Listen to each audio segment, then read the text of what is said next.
to 1% phenoxyethanol. So whatever salicylic acid it's using has to be 1%, I would say a bit below 1%. Now that leaves us around 9% for the remaining two. That's remaining two is the lactic and the glycolic. So together they add up to 9%, and we do know that lactic is more than glycolic in this product because it lists lactic above glycolic acid. Now is this enough? Now for effective salicylic acid we need between 0.5 and 2%. For an effective lactic acid we need between 5 and 10%. Effective glycolic acid we need between 5 and 10%.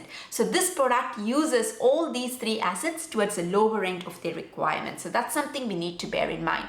So the salicylic acid 1% or below 1% is good at cleaning out those pores, but it's not going to be as effective as a 2% salicylic acid would be. Now, together the lactic and the glycolic at 9% or just slightly above 9%, what they do is they get rid of these old stubborn cells which are supposed to fall off from the visible layer of the skin and make way for the newer and the younger cells from the deeper layers of the skin. Some of these old cells don't fall off and they give the skin a very dull complexion.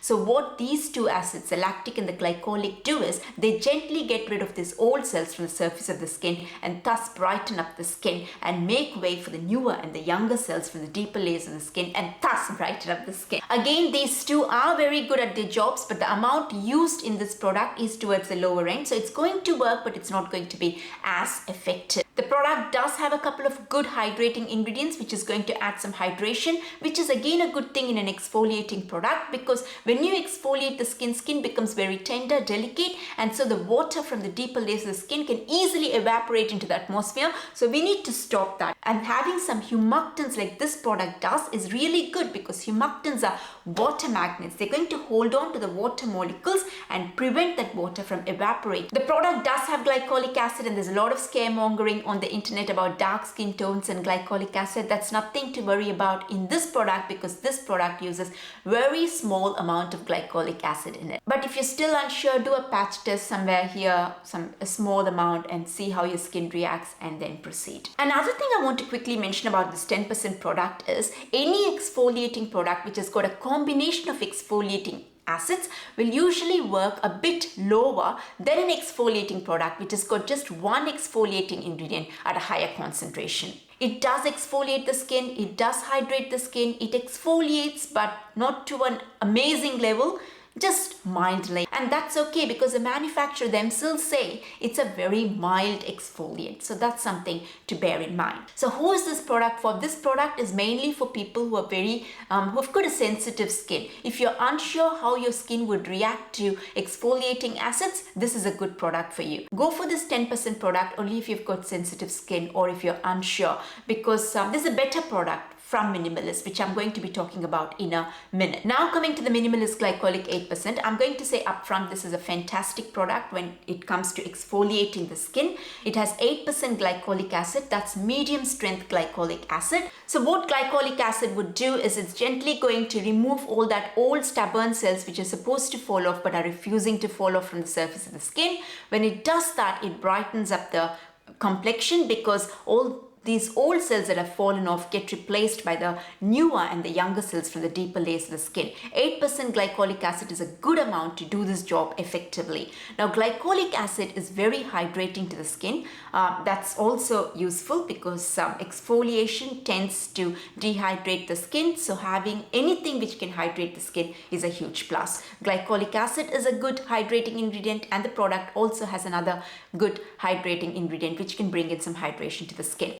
Glycolic acid can boost the production of collagen. Collagen reduces fine lines and wrinkles on the skin. It needs more than 10% glycolic acid to do that. In this, we have only 8%, so it might not boost the collagen production to a level where we can classify this as an anti-aging product, but it will have some impact. This product also reduces the pigmentation on the skin. You see, what happens is some of these old stubborn cells which were stuck in the top layer, it will have some excess melanin. They might have some excess melanin. Melanin is a pigment that's found in the skin, and the melanin is what gives that pigmentation its color, the dark patches and the dark spots. So when we get rid of these old cells, the excess pigment that these old cells had also goes away with it. So that way too, it brightens up the skin. So this is really good product for reducing that pigmentation on the skin, which is coming as a result of the pigment found in those old cells. So if you've got dark skin, should you be using this product? Because there's a lot of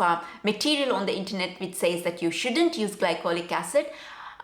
See, it has 8% glycolic acid, that's medium strength. The thing with glycolic acid, why people are concerned, is the size of this glycolic acid molecule is the smallest out of all these exfoliating alpha hydroxy acids. And because it's so small, it can penetrate into the deeper layers of the skin. And because it penetrates into the deeper layers of the skin, it does a really effective job of exfoliating the skin, better than lactic acid, because it goes one level bit deeper into the skin and gets rid of all that dead unwanted cells.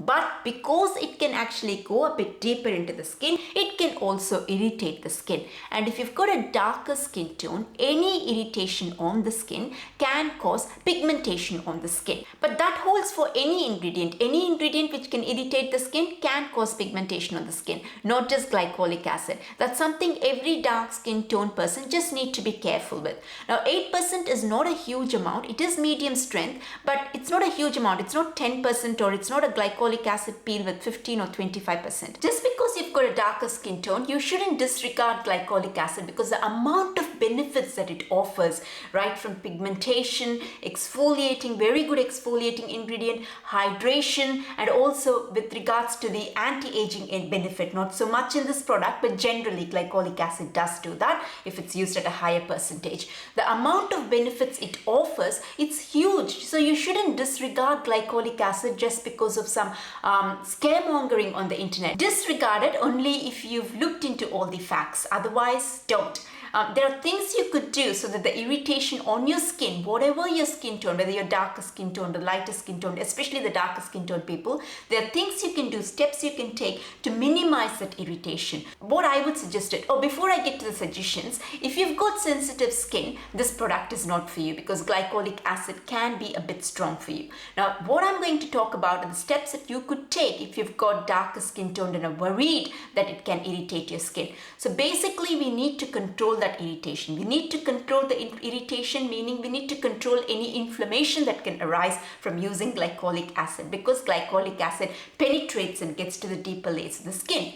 So what we need to do is cleanse your face first and then apply this product. Make it sit initially the first day, maybe just for 30 seconds, and then gradually get it up to a minute or so. Then we need to calm the skin down, reduce that inflammation that could have occurred from glycolic acid. So use a good niacinamide serum. That's really effective in calming the skin and bringing the inflammation down.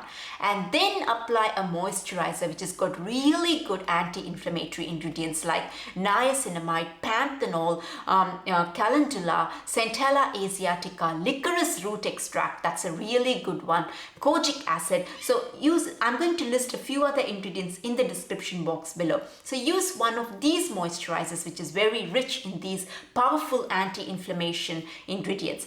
That'll calm the skin down. So that way you get the full benefit of glycolic acid, and you've also minimized or reduced or completely prevented that irritation that glycolic acid can cause. So which one would you buy? So actually salicylic acid falls in a separate basket.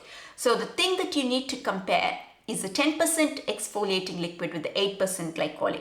Now, why does salicylic acid fall in a separate basket? Because salicylic acid is cleaning the pores. These two ingredients don't clean the pores. They do the exfoliation on the surface level. So for cleaning of the pores, which oily skin needs to a large extent, and all the other skin types also need, they also need to use it, but maybe not as much as the oily, not as frequently as the oily skin types. So every skin cabin, every skin shelf would need a salicylic acid product, a good salicylic acid product, and this one from Minimalist is a good salicylic acid product. Now let's compare these two, the 10% and the 8%. Now the 10% 𝗏𝗏𝗶𝗍 is purely for someone who's got sensitive skin. If you're really worried as to what these acids are going to do to your skin, then go for the 10%. If you're really taken into all this glycolic acid and the dark skin tone literature that you read on the internet, the scaremongering, then you go ahead with this minimal one, because like the marketer says, it's going to only mildly exfoliate your skin.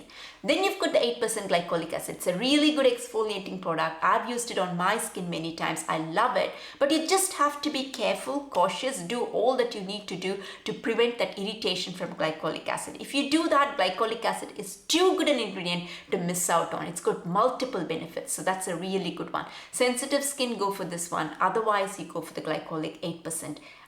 Just be sure that you do all the right things to prevent that irritation. How would you apply all three products? You would basically cleanse your face, make sure there's no makeup, no oil, no dirt on your skin. Then you would apply the product. Then you would top it off with a serum if you've got one, like a niacinamide serum or a humectant serum. Niacinamide serum, especially if you're using the glycolic acid exfoliating product. And then you would top it off with a moisturizer. Preferably, always use all three exfoliating products only in the night time, because that way you're not going out in the sun immediately after using it. The next day when you do go out, apply a sunscreen. A sunscreen is a must always, but it's doubly, triply must when you've just exfoliated your skin the previous night, because skin is very tender. So the harm that the sun's rays can do to your skin is much more vigorous. So use a good sunscreen the next day. If you did like this video, please give it a like and do subscribe to the channel. That really help me a lot. Bye for now. I'll see you in the next video.